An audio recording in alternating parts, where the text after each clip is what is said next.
2 days before I was supposed to give birth, my husband's ex-girlfriend sent him a message, claiming she had some kind of emergency. Without much explanation, he told me to handle things on my own, and left me alone for an entire week.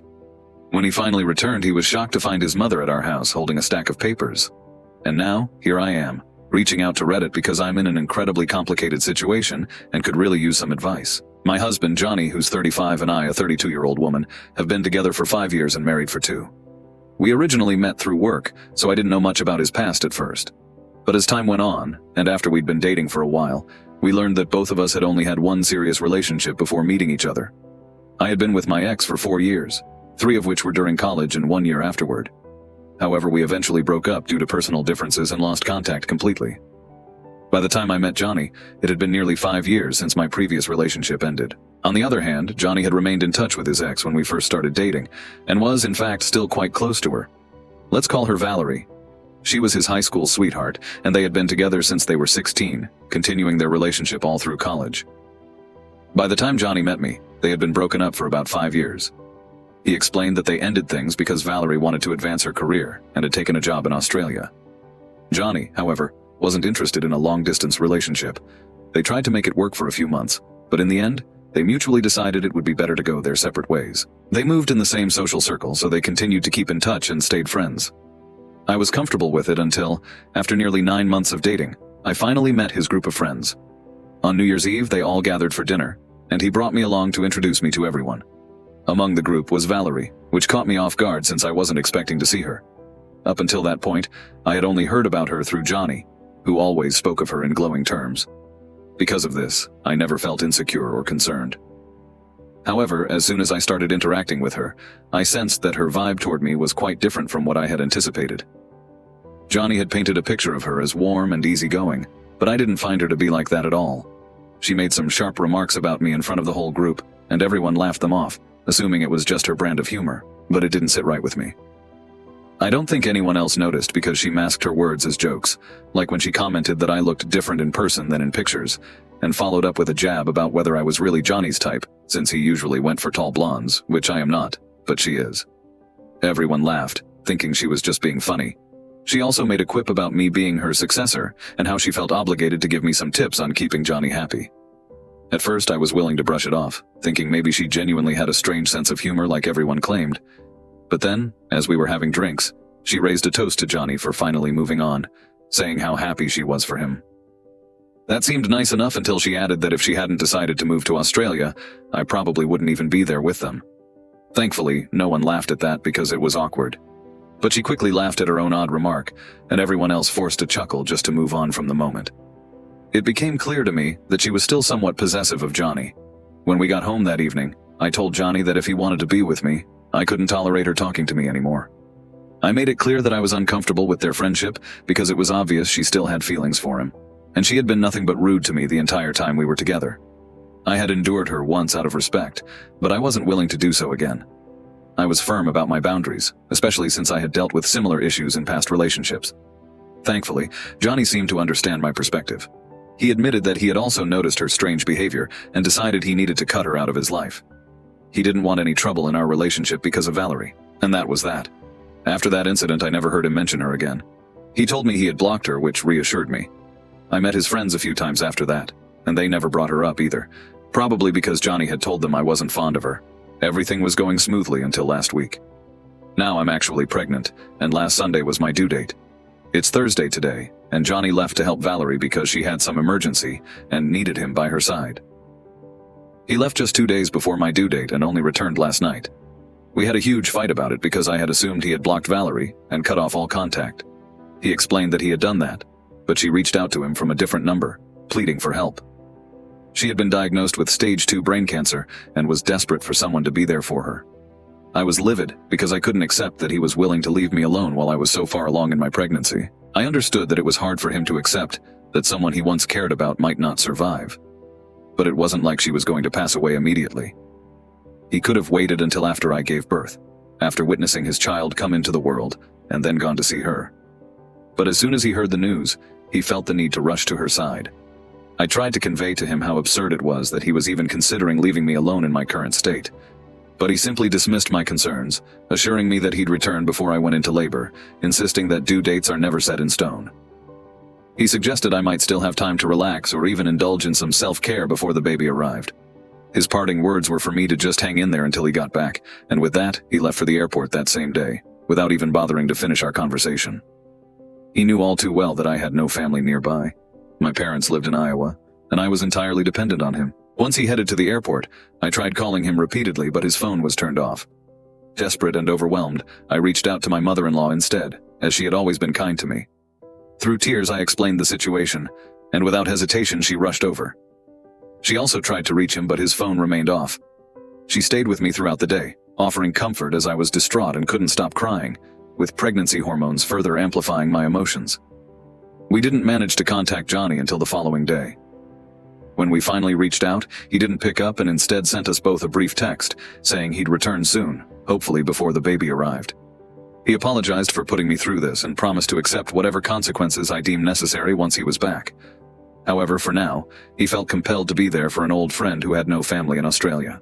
Her parents couldn't visit her because her father was gravely ill, so she was relying on him to help her cope.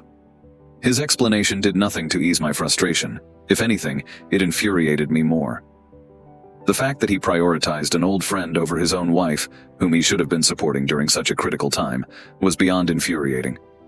How could he think that a cancer diagnosis was more urgent than being there for his own wife? I don't believe that a cancer diagnosis necessarily warrants more urgency than an actual pregnancy. What could he have done in that moment? Magically cure her?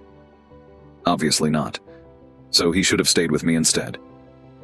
My mother-in-law shared a similar perspective, and when he sent me that message, she bluntly asked if I wanted to leave him. I didn't hesitate.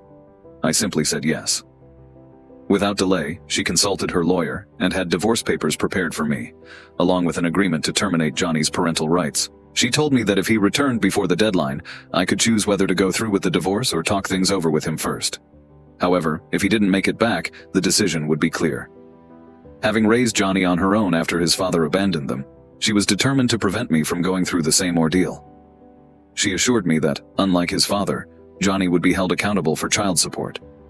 She stood by me throughout that week, vowing that I wouldn't endure what she had. Over the next few days, neither of us reached out to Johnny. Then, on Monday, I went into labor.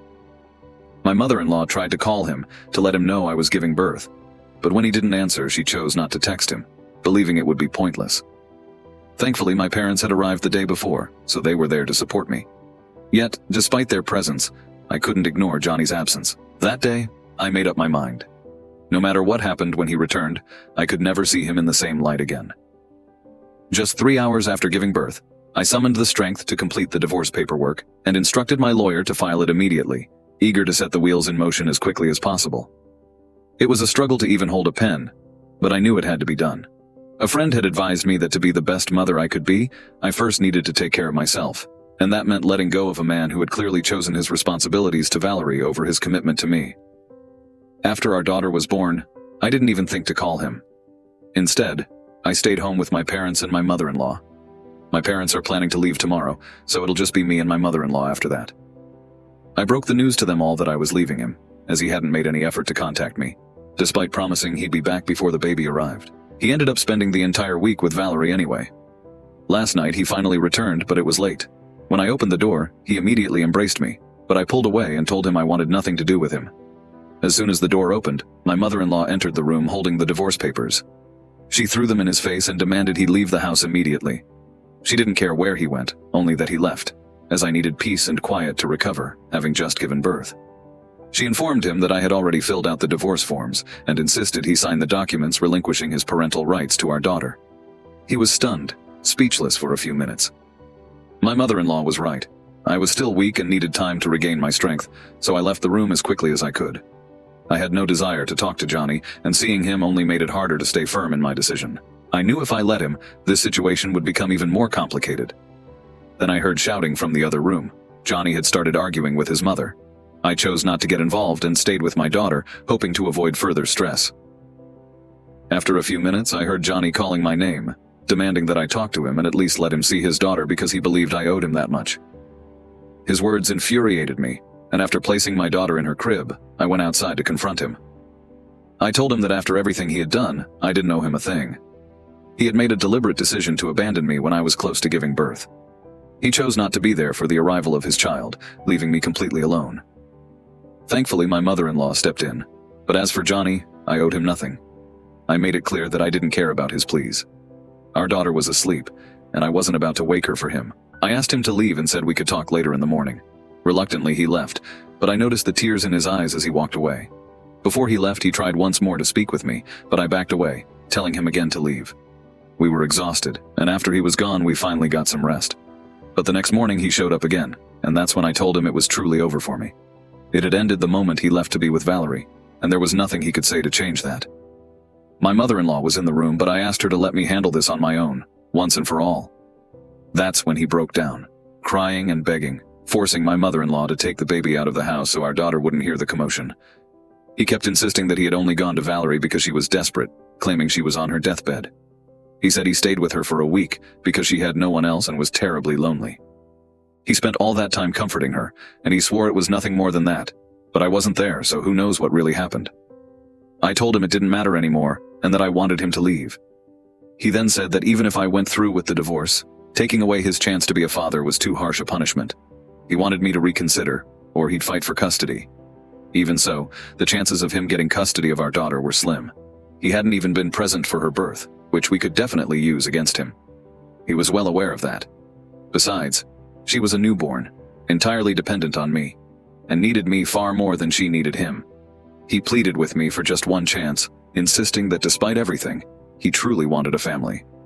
In the end, he did leave, but he asked me to consider it. Now, I'm unsure of what to do. This is a monumental decision that will impact lives, and I need to be certain before moving forward. So am I wrong for divorcing my husband and demanding that he relinquish his parental rights to our daughter because he chose to be with his ex, who claimed to be dying, rather than be there for our child's birth? Update. I've made up my mind. I'm going through with the divorce, but I'm still wrestling with whether I want full custody.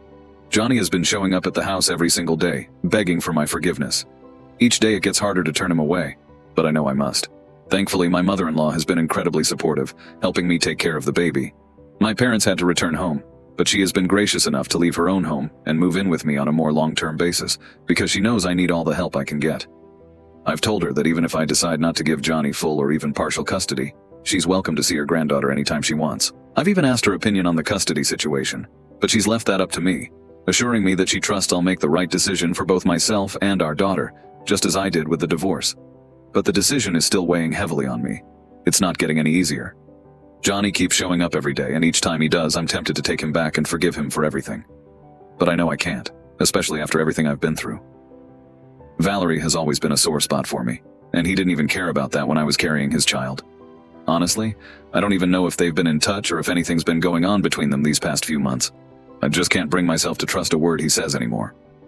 So far, his apologies have all been a carbon copy of the first one he offered when he returned from seeing Valerie.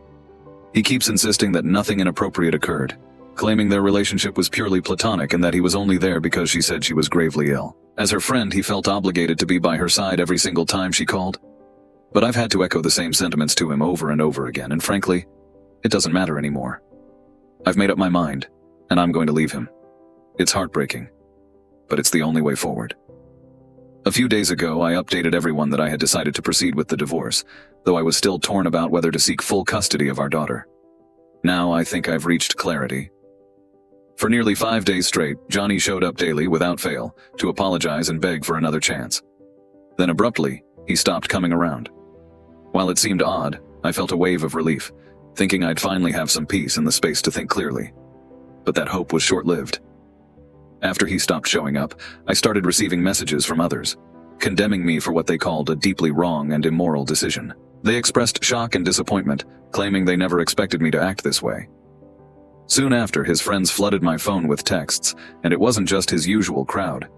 It seemed like every person who had ever crossed paths with him, from high school to college, had been enlisted in this campaign. It felt like he'd crafted a template for them to send me, almost as if it was some kind of petition. It's as if he thinks he can manipulate the situation by sheer numbers, much like writing a mass email to a mayor to overturn a decision. At first, I started blocking people left and right. But then, they began creating fake accounts to keep sending me the same relentless messages. There's only so much blocking one person can do. It's not just the emotional toll of all this that's wearing me down. I'm still physically drained from childbirth, and I'm trying to be present for my newborn daughter. I'm exhausted, and this is the last thing I needed right now. If he genuinely cared about me, he wouldn't be subjecting me to this turmoil during such a vulnerable period in my life. It's crystal clear that his only concern is himself, so I no longer feel any hesitation about my decision regarding our daughter's custody. I'm moving forward with filing for full custody, and that's final. He still has the paperwork, and if he chooses to relinquish his rights, he can sign them away. But regardless, I've already discussed everything with my lawyer, and this is happening. The messages I've been receiving are anything but kind, and I'm convinced he's drafted a template and instructed his friends to bombard me with it. These messages speak volumes about his true feelings. If this is what he genuinely thinks of me, then there's no need for us to stay together. What really angers me is that one of those messages contained a line saying, "We never thought you'd be the type of person to use your child as a pawn to punish your partner and play mind games." Is he serious? Does he truly believe that I'm using our daughter to get back at him for what he did? It's apparent he has no understanding of marriage or parenthood. Otherwise, he would never have uttered such a thing. That particular statement cut deep and solidified my decision. When I showed the messages to my mother-in-law, she was furious and wanted to confront him. However, I advised her against it because it's simply not worth it. Confronting him would lead nowhere. He'd just deny everything, even though it's glaringly obvious that all his friends are sending me the same kind of message, and he must be orchestrating it. Honestly, I can't even grasp why he involved his friends in this mess. Did he think I would read their messages and suddenly change my mind? Their opinions mean nothing to me.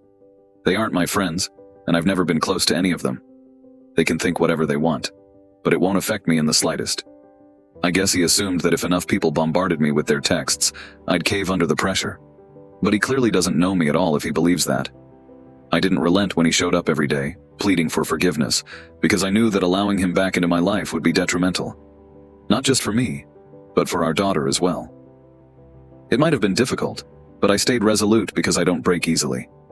After all these years together, he should have some understanding of who I am, but it's painfully clear that he doesn't. Every day, it becomes increasingly evident that I'm making the right choice by deciding to leave him. So regardless of who reaches out, whether it's his friends or even everyone he knows, I'm resolute in my decision. In fact, his actions have only solidified my conviction, and I'm reassured knowing that as long as the people I care about support me, there's nothing for me to be anxious about. Now an update. The legal proceedings for the divorce and the custody agreement are set to begin in just a few days. Johnny has opted not to challenge the divorce, but he is insisting on having at least partial custody of our daughter. We'll see how that pans out because while I'm not opposed to the idea, I feel that we should wait until our daughter is a bit older before considering shared custody. This will be the crux of our negotiations, and I'm genuinely content with the choices I've made, especially now that everything is unfolding. It's dawning on me how real this all is, and instead of fear, I've never felt more confident about anything in my life. Some of this certainty might be tied to a message I received from Valerie yesterday. She confided that she never intended to be a homewrecker, but desperately needed someone by her side. With her parents out of the picture, Johnny was the only person she could turn to. She also mentioned that over the past few years, she had attempted to reach out to him multiple times, but he had consistently refused, citing my disapproval. Yet she believed that her oldest friend would always be there for her, especially in times of sickness, which is why she reached out. While she apologized for the disruption this caused in my marriage, she suggested that I should allow him to maintain his individuality rather than being so controlling. So my suspicions were spot on. He hadn't blocked her at all. In fact, they'd stayed in touch, albeit not exactly how I had imagined. Still, they did keep in contact. The most gut-wrenching part? She confessed that they shared a moment when they were together, and it escalated into a kiss that lingered for a couple of minutes. But then, Johnny pulled away, telling her that he couldn't continue, especially with his wife at home, pregnant with his child. She made sure to emphasize that he didn't let the kiss go on for more than a couple of minutes, as if that was supposed to prove his loyalty to me. Honestly, it was absurd. But yes, I was right about everything. Now, getting the divorce and securing custody on my terms should be a breeze, especially with this knowledge in hand. I've already consulted my lawyer, and we've revised our petition to demand a bit more across the board because, frankly, I feel like I deserve it after being blatantly deceived.